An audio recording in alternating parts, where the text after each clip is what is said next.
All right, everyone. Welcome once again to the Faces of Business. I am your host, Damon Pistolka, and I am very excited for our guest today. If my microphone doesn't fall off and hit me again, but we have Sarjoo Patel from Teams or Beam Healthcare. I was looking to think of one of your other companies, Beam Healthcare.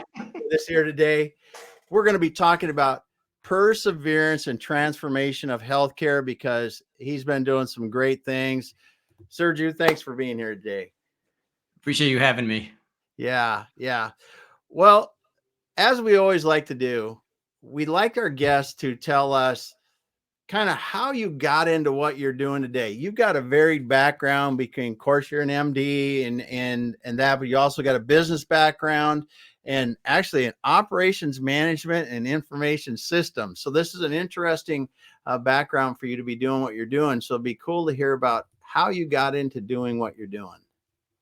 Yeah, no, it sounds good. So, yeah, I had zero intention of going into healthcare or medicine in general. Like that was just never in my roadmap.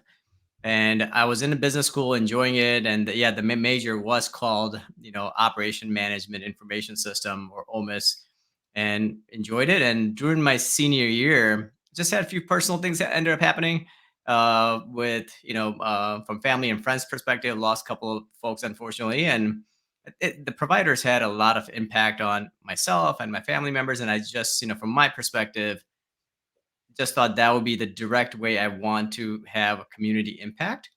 Oh, And that's really when I decided to pursue healthcare. Like, so I was in my senior year and decided I'm going to graduate and go into healthcare. So I was working, while doing some basic science classes, etc. But that's where it all started. wow. So personal experience, you decide it's time to go into medicine. So you start down the road into medicine. I mean, that's after you're that far down your educational highway already. Was it tough to kind of switch gears and go into medicine? Not for me personally, because to me, I mean, that is what I wanted to do, and I was Okay. fixed. I was fixed on that. So, but the thing is, when I actually told my parents, I kind of surprised them. I made a visit to India and kind of surprised them, saying, "Hey, this is what I'm going to be doing." They first of all weren't even expecting me at their front door.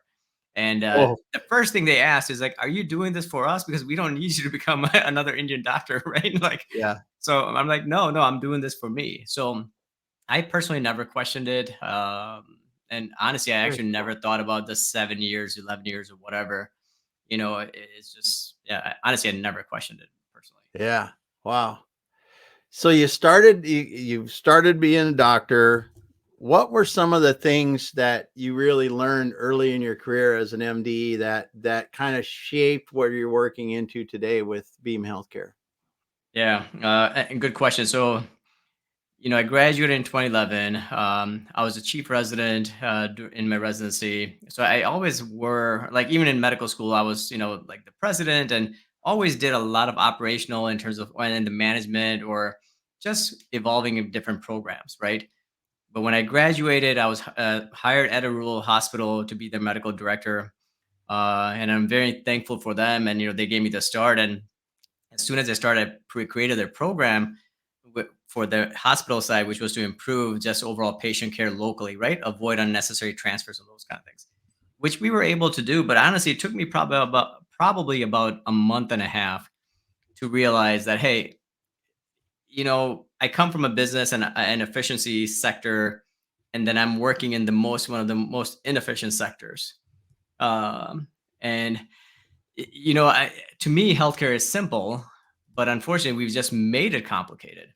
So, I thought maybe there's a better way of doing this, and that's really where the idea what came about for Beam Healthcare, which is, can we leverage very few simple things, right? Number one, can we leverage technology like telemedicine to provide better access? So that was one.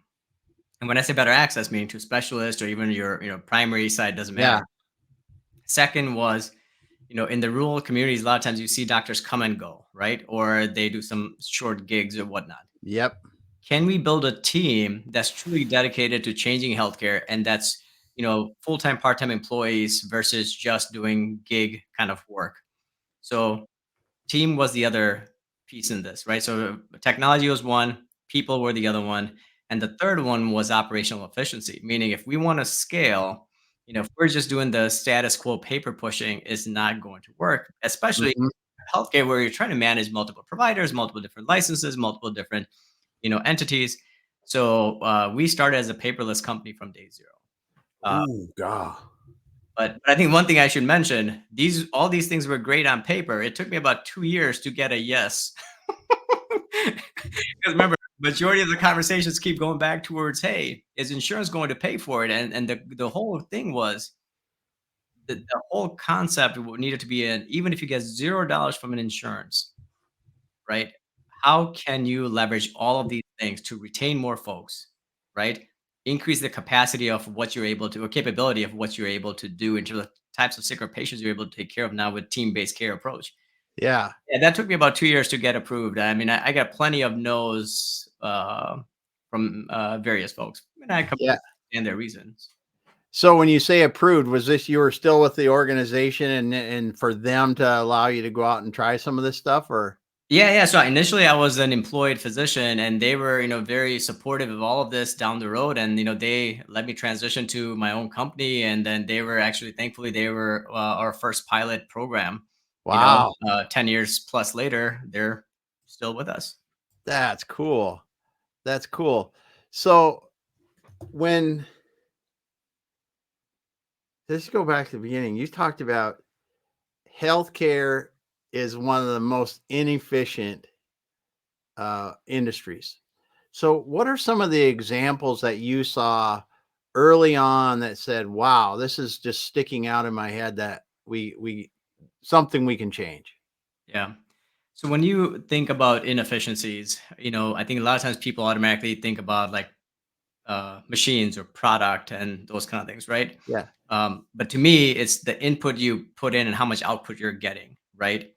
And if there's a huge energy consumption but a very little output, that to me is inefficient. What exactly is that number? I think it's probably very variable by sector, I'm assuming. But Uh-huh. to me, the amount of administrative burden, right, Yep. is one. The hoops that the hospital admin has to go through, the physicians have to go through, right? And then also we know you could still have a fantastic place, fantastic people in the rural communities, but still it's going to be hard for you to recruit because they want to stay in the city, Yeah. right? So now to think that I'm going to pay a provider or a specialist to come once a month or once every couple months, and we think that is an efficient way of providing care, absolutely not. There's still delays in care. There's still adverse outcomes in patients. And I mean, honestly, I was in here in Madison area, and I didn't know until some of my 80, 90-year-olds said, "Hey, you're going to take care of me at this hospital. I'm not going to cross that belt line." I'm like, "What is the belt line?" And that's our main highway. Like, like like to them, they did not want to be, transferred. So, anyways, Yeah. to me, efficiency is, you know, um, how you provide services, but also when you're able to provide it, Speed right? to care. Yeah. Yeah, so really be there from an access perspective, but then also efficiency to me is also from a quality perspective. You could still provide service, but is actually still a good service. Is this someone? I mean, the question I have myself asking every time: would I want my mother or father to be taken care of with me at this facility? And if the Yeah. answer is no, then well, the answer is no. Yeah. That's amazing. That's amazing because you're uncovering a lot of things here. So let's just fast forward a little bit. So you start down the idea of with Beam. And what were some of the things that you wanted to start out trying when you came in with Beam? Well, first of all, explain Beam a little bit so we understand that. Yeah. And before I get to it, let me tell, so the concept was, like I said, I wanted to leverage all these things to improve care in these hospital settings, right? Yeah. So that was the initial thing. The roadmap is always what we become now. That was always on the roadmap. And I'll talk about it. But I think it would be really good for everyone to kind of hear. So, I was Yes. stalling or whatever you want to call it. I had all these ideas written down and working on things. It was July, I think June or July 2013. I was driving down to go to the hospital. Back roads of rural America, right? One Yep. lane this way, one lane this way. And I'm going this way.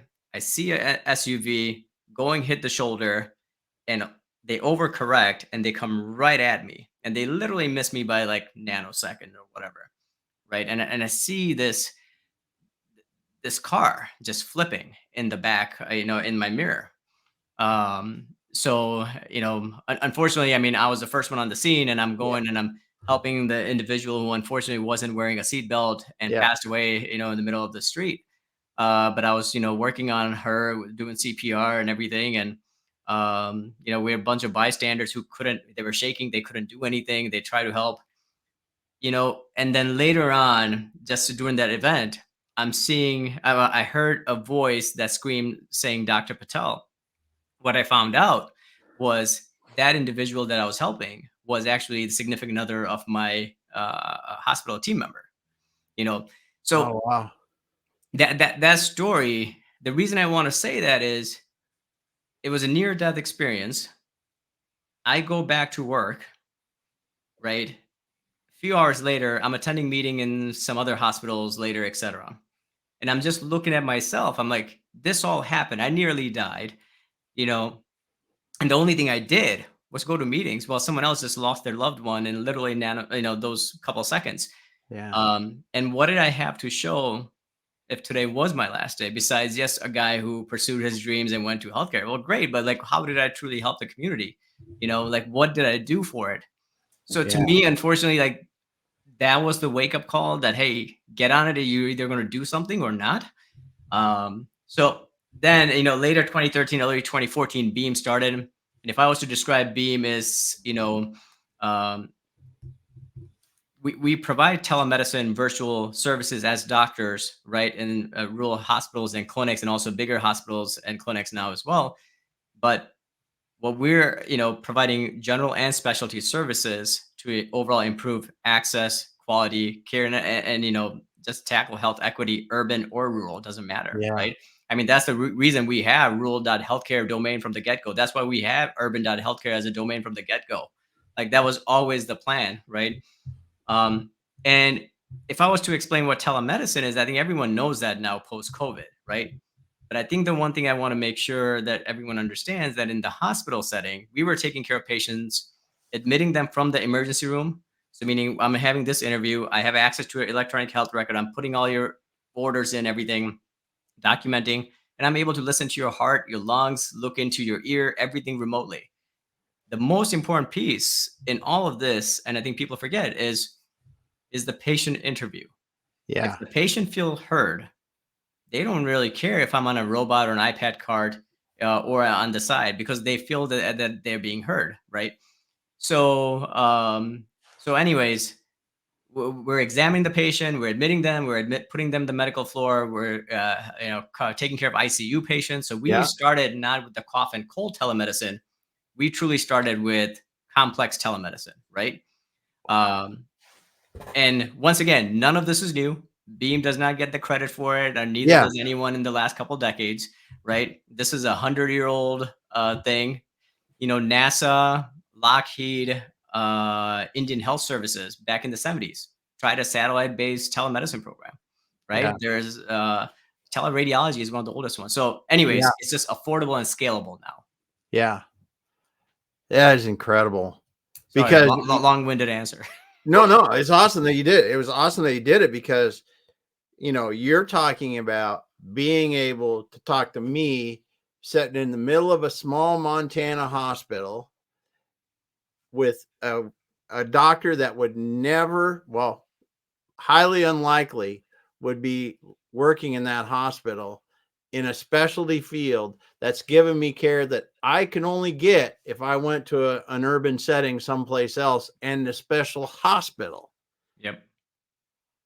That's crazy. It's Yeah. cool. Wow, that's got to be incredibly fulfilling to be able to help these people that wouldn't have had that same help before. Yeah. No, I mean, you know, I would say when we first started, that whole concept, right? Going from like just providing services in person to that Yeah. back in 2013, 14. Um, Even half of our team wasn't ready. They did not believe in Yeah. it, and I don't blame them, right? So I absolutely don't blame them. And but the thing was, and I said, hey, whoever wants to do it, they could do it. They don't want to do it, that's okay. Just observe, and we go from there. So initially, me and one of my colleagues, we did like 90 days of mock drills before we went live. So it wasn't like we like, hey, here are a couple of robots or iPad carts or whatever, and we'll do Yeah. video conference and call it a day. But no, from an operational perspective, we needed to make sure it functioned well and the patient buy-in was there, nursing buy-in was there, and it was efficient. And what we found was patient buy-in was there from day zero. My first patient literally was a 90-year-old patient in the ER, and I roll in and she looks up there and she's like, "Is that Dr. Patel up there?" I knew her from before, Yeah. but her and I never lost connection. So she broke the ice on day one, and then I had another patient on the floor, some 50-year-old who had a stroke, and I got the MRI result. I went back and told her, and her and her husband, very well educated folks, they were visiting, and they said, "Hey, we would have never gotten a provider to come and tell us until maybe the next day or so, Yeah. right?" So, and having someone who's actually actively monitoring their data and coming and talking to them, they didn't care if I was on site. Now Yeah. that being said, if you're one of the doctors who are doing the electronic health record this side and not paying attention, like, that's not going to work. Yeah. Well, that's it. I mean, when you think about the efficiency that you can provide healthcare, you doing it in a virtual setting, and it's got to be even compared to a doctor that's got to walk down the hall, go to the other whatever they're doing throughout the day, you've got to be able to do with the right assistance and everything else. You've got to be able to do a lot more quality care in a day than a doctor walking around a hospital. Yeah, I think you nailed it. I mean, you have to be that much more efficient, but you also have to be that much more customer centered and quality centered. Yeah, I tell this to all of our new and current team members that we are in a hospitality business. We should not think anything different than Disney in terms of what the expectations are. And if anything, it's our job to make people feel good during their worst days, which is yeah, health, right? Like, so we're 100% of hospitality, and everything you do sometimes is, it could be magnified because you're remote, right? So yeah. yeah. That's so. What are some of the things that, other than you said, people? I mean, they really are accepting of this. What are some of the other things that you found in doing this that you really didn't expect? You went, "Wow, that's cool," or "Wow, that's a lot tougher than we thought." Yeah. Well, I'll tell you what was tough. I mean, the journey is always tough, right? I mean, Yeah, if things are simple, I mean, that's great. I guess I just never figured out the simple way of earning a fantastic, impactful living, yeah. you know. I don't think But there is one. yeah, I don't think there is one. There may be a good, opportunity businesses, but that's very different than a socially impactful businesses at times when you're trying to change a sector. Yeah, What I found, number one, I would say that was surprised was patient buy-in, because that was the thing I was worried about the most, right? yeah, Um, so that what you know took me by surprise. Then as the business evolved, also the healthcare sales cycle took me by surprise. It's very slow oh sales my, cycle.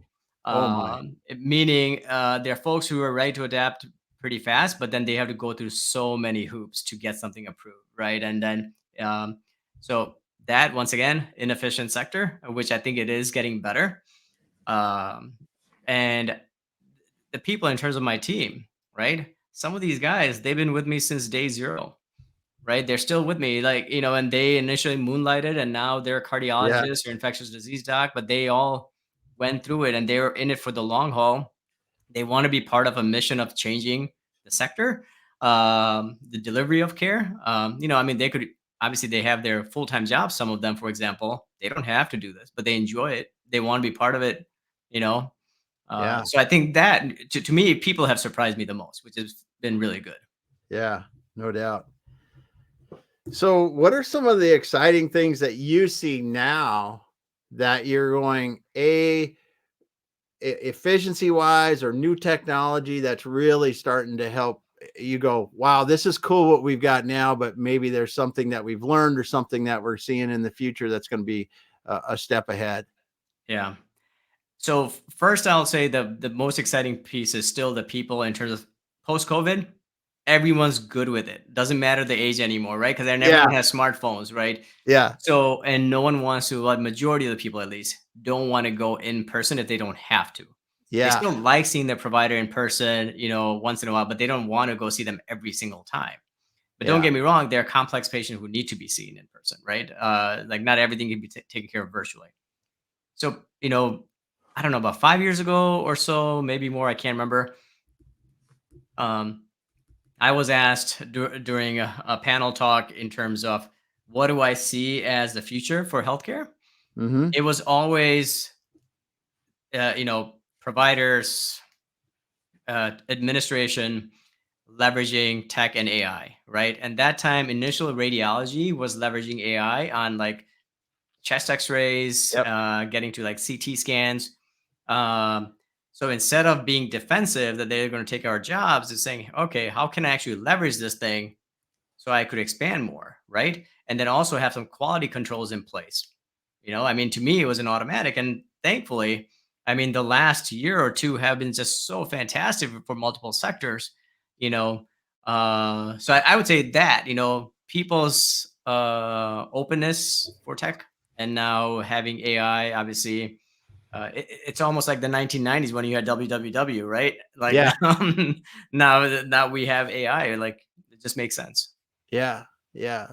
Well, we've got a client that does different kinds of occupational rehabilitation, and they're adapting it at a simple level, but just being able to summarize a whole lot of records together in these applications now with AI is a huge help in efficiency and quality of the summaries, because we have, if you got someone that's going through hundreds of pages sometimes and trying to summarize that, you just can't do it as well. Right. So when we get these complex kind of injury people in for the rehabilitation, it's really an interesting thing to watch how AI can think in so many different levels and put it together nicely for them. Yep. Yep. So No, absolutely. cool, cool. Well, now you touched a little bit on AI. What are some of the things that you see that's not working so well in technology right now? That's kind of a bust. Yeah. And let me start right. Like, first of all, I'm a techie first, physician second. Like that is Yeah, my yeah, start. So and that is all I read in terms of on a daily basis, right? I got plenty of smarter physicians who read all the clinical papers, right? So what's been great about tech, if it's telemedicine, if it's text messaging, right? Uh, if it's AI, that once again is providing access, right? Meaning physician to patient, but then also patient having various apps and things. I think FDA just approved a mental health app not too long ago, right? So I think it's direct to patient care is the access is significantly better. The wow, one thing that we're already running into is now healthcare becomes or the clinical service, the people part becomes a commodity, right? Meaning my time as a clinician is not valued as much. It's just who could put in the cheapest rate on an app, right? And now if we say all primary care, all specialists, etc., everyone's the same, and it's because this 19 bucks, 29 bucks, I'm just, giving you some rough ideas. This is where we get into a problem where we commoditize clinical services, right? And honestly, it's on us as clinicians too, right? What are we willing to go down to? Um, and so I think that's the piece that we need to kind of figure out a little bit, and then also patients don't really know if they're getting good care, okay care, great care, yeah. right? Social media reviews are fine, but that still isn't going to necessarily tell them if they're getting good care or not. No, no. It's did the people that did the patients have a good experience or not more than anything.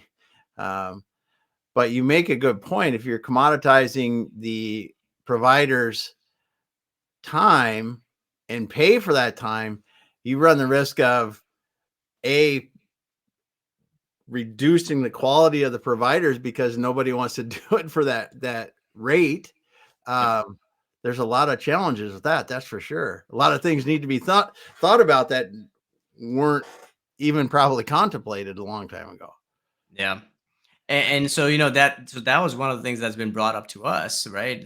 When you try to compare service to service or company to company, Beam has never been the cheapest and is never going to be cheapest, right? Because we Yeah. don't work with this commodity model where you're saying, hey, have a doctor who's covering 10 hospitals, right? And then we'll just pay per click. But that is exactly what you get.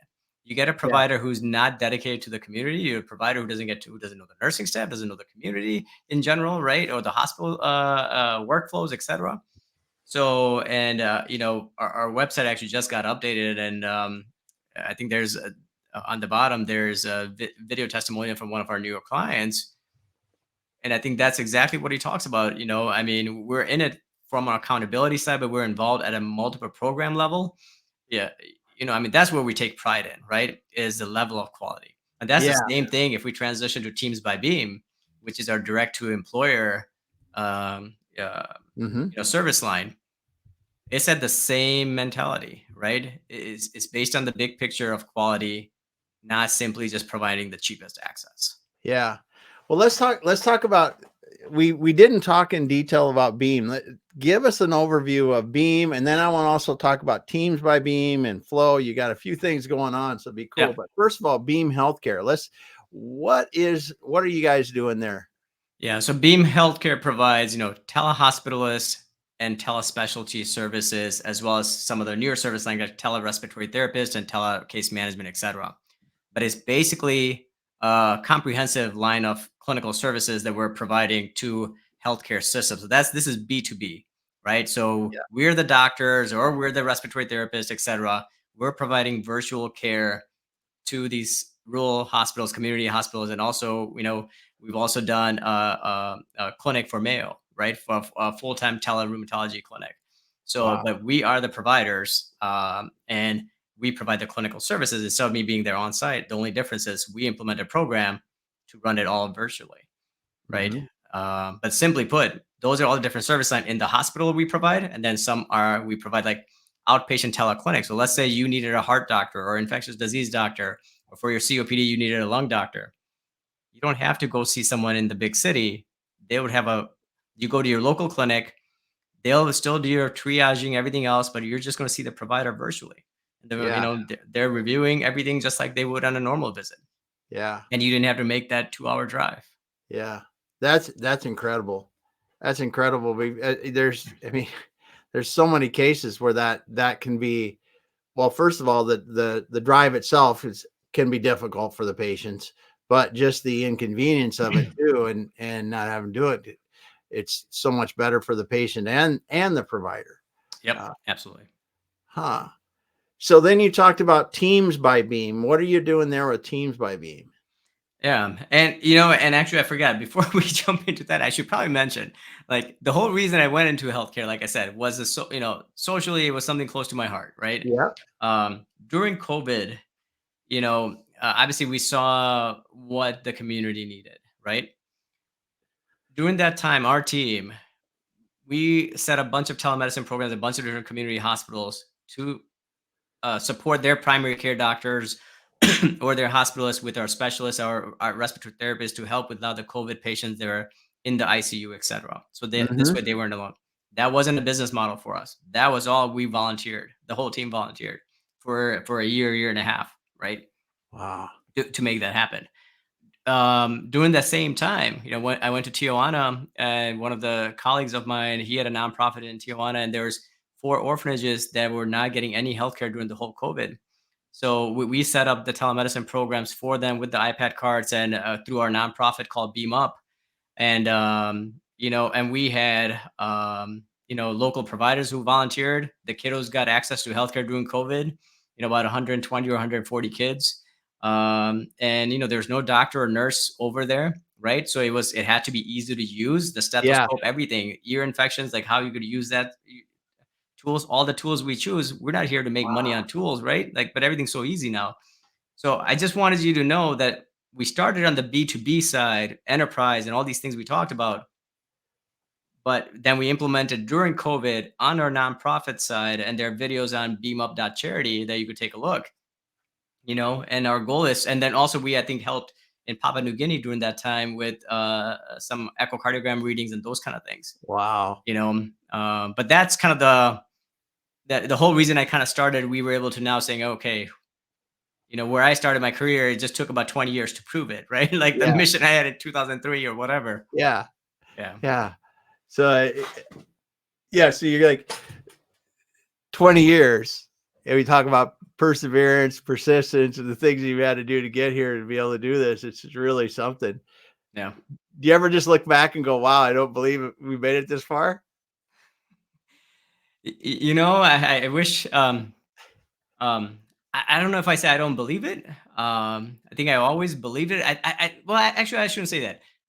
I don't think I never not believed it, right? Okay. I just kept at it and kept going. I think one thing you realize is, and everyone needs to realize that no one is going to care about your mission and your vision as much as you do as a CEO, as a founder, right? Yep. And others shouldn't care more than you, like they shouldn't, Yeah. because that means there's something wrong with you. Yeah. Didn't be in But business then. Yeah. yeah, but no, I mean, I remember when I started, you know, starting Beam from scratch. And during that time, I started a retail store for my family. So Monday through Friday, I was a physician. Friday, Saturday, Sunday, I was a cash register and bathroom cleaner, right? And I was starting from scratch. And then I started from scratch. Bank balance was less than 5 grand, not knowing if I could pay my medical Yeah. school loans the next month, or my house mortgage. My accountant told me that, hey, you are a director. Why are you doing all this? And I knew he was a nice guy, but not my accountant, right? Yeah. So I changed. And so I just wanted you to know, I think it was never that I didn't believe in it, or I believed in it too much, that saying I just stayed the course. That's pretty much it. You had a vision and you knew where you wanted to go and you were going to go there. Yeah. Yeah. That's cool. So now the teams by Beam, you're helping these healthcare facilities with full-time people? Is that what it No, is? no. Teams by Beam is a direct to consumer Oh. healthcare subscription, right? So this is meant for the non-healthcare folks. Oh. So this is for either individuals or really focus more on the employer. So, construction company doesn't matter, right? Remodeling company or consulting company doesn't matter.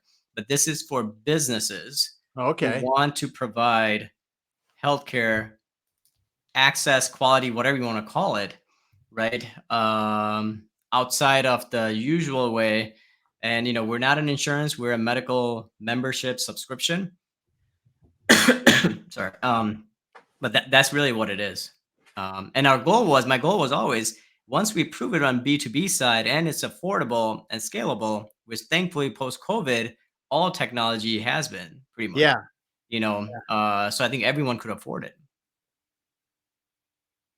Wow, that's got to be popular in the privately insured companies to help keep costs and care quality high and cost reasonable for them.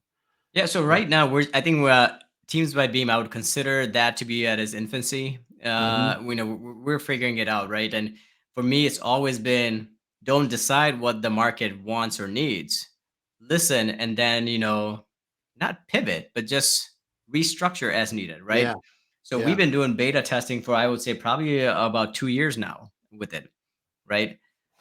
But long story short, if you go to our website, which is teams.healthcare, um, there's a subscription that starts at 2,500 bucks, for example, right? Yeah, Obviously, don't quote me on the number. That could very well change when someone yeah. views this. But anyways, um, but the whole concept of that is, and, initially we started, there's this per member per month, right? Kind of thought, which Mhm. is good. I think that's good for direct primary care and those kind of things. If you think about a business, and I'm thinking about myself as a business, Yeah, what would I buy? Like, am I going to buy Teams by Beam for myself, right? Like for the company, right? There are companies who can't afford the traditional insurance. There are companies like us who do have insurance, but we still don't like the access and the hoops they make us jump through. Yep. But it's Yep. still we need that, hospital, cancer, and all these other stuff. Is there still value in it? So what we made Teams by Beam is it doesn't matter if you have 10 people, 25 people, 50 people, or 75 people. It doesn't matter to us. You start at 2,500 bucks, right? In return, what you get is you get access to, primary care, like myself, for example, right? To do routine visits, a mini Yeah. sore throat, cough, cold, those kind of visits. You get access to mental health for through BetterHelp, who's one of our partners in there, our collaborators. You get access to a lot of the generic meds, and we have a collaboration with Mark Cuban, Cost Plus Drug Company, right? And then if you think about a lot of these different services, clinical service, text messages back and forth, prescriptions, mental health, wellness, and those kind of things, and ongoing education that we send out. We know that, like, for example, you as an employee, your needs may be different today versus a 20-year-old in the company, Hmm. right? Some people want more mental health. Some people may need more of the prescriptions. Some Yeah. people may need more services during the winter months with their kids, right? And Yeah. everything else. So the utilization from a business side, I mean, you just don't know. It's going to be all over the place, right? Yeah. And what we are based on, the 2,500 bucks gives you access to multiple different services. So it's not per member per month. And if you use a lot of it, then you just go to the next tier up, right? Yeah. So this way you kind of know what you're providing. You're providing all the suite of services for all your guys. And if they use it, great. You could always go up. If they don't use it, you're not breaking your bank, Yeah. right? And Yeah. then the other thing I didn't mention, you're able to order blood tests on your own, right? So if you need to go get your basic kidney, liver, Yeah. anemia, and all these stuff thyroid checked, it's gonna be less than 100 bucks for you to just go ahead and order it and go get it done. Wow. Wow. Yeah, that's incredible. That is super cool. I'm glad we got into that because I think, in my work, I see that healthcare. I mean, you just look at traditional healthcare over the course of the last 20, 25 years. The costs have just continued to gone up, and people, pay the 10, 15%. It goes up every year. That's just the way it is. Yep. And employers and the employees just bear the brunt of that. Yeah. But this kind of care is, I gotta believe, in the situations where you start out doing it, they've had some pretty good results, or pretty good happy people. Yeah. I mean, and I could share some stories, and I think we have it on our website for that too. You Yeah. know, one of our or one of the employees, the CEO, who's one of our first beta clients, calls me saying, "Hey, Fritz is not feeling good. He's dizzy. He's got a headache. He's bleeding from his nose." I'm like, "Hey, why don't you go ahead and take his blood pressure and everything else?" We had that little iPad thing at his place too, right? So did that. I did a visit with him. His blood pressure was like 190 or 120. Okay. Mm. So it wasn't the higher number, it was the lower number, 120, that was very high, Yeah. right? Yeah. And I said, "Hey, you're gonna stroke out. You need to go to the hospital. Like, this is not something I should be managing over here. Like, this is someone, if I saw you in the ER, I would admit you for a day or two, you Yeah. know?" So he's like, once again, insurance is of concern. Like, don't want to do it.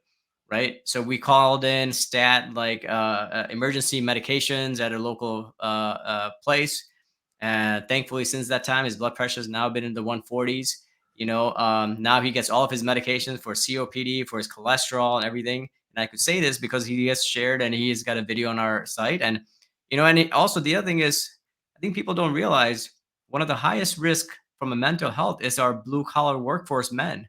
You Yeah. know, well, they feel like they have to be the man, man of Yeah. the house. They cannot show emotion, right? They Yeah. have to be strong, and that's how they were brought up. The problem is you bottle up so much, Yep. right? And it's horrible for your health. And Yeah. I think letting folks know that it's okay for big guys to be vulnerable, right? Tough guys Yep. to be vulnerable. And I think that's also, so that not they, in terms of like that population is more open to using mental health or just reaching out and just talking about these things. And I think that's the part that gets missed when digital healthcare becomes a technology commodity only. You Yeah. know, people will always be part of healthcare. Mhm. 100% I'm going to leverage AI and tech wherever possible. But the connection we make, the hugs you're able to give, eventually when you meet in person, like for example, this direct to consumer, depending on the size, we make some on-site visits, right? Mhm. Goes a long way. Yeah. Yeah. Man, this is so cool, Sergio, what you guys are doing. Um, man, I'm just so thankful we were able to talk with you today. If if people have questions about Beam Healthcare or companies want to talk to you about Team by Beams, is there a contact form on your website, or what's the best way for them to get Oh, a hold just of LinkedIn me. I think it's probably the you? Okay, easiest thing to do. Yeah. very good. Or And yeah. we'll have that in there, and you're mentioned in the tagged in the post, and I'll make sure I get that in there. Um, Thanks so much. I mean, wow. It I am just super excited that we were able to talk to you today, learn more from you. And man, you're just an inspiration in this. I know this has been your thing for a long time. You're like, oh, it's not just a big deal. I've been, I've been plowing at it for a I long time, appreciate it. Yeah. but it is cool, dude. It is cool. So just thanks for being here today. I also want to thank the people that were listening and commenting and everything else. Love that you're there. Love putting the comments in. Thank you so much for that. We'll be back again later this week. Sergio, just hang on for a moment. We'll finish up after we're offline. Thank you.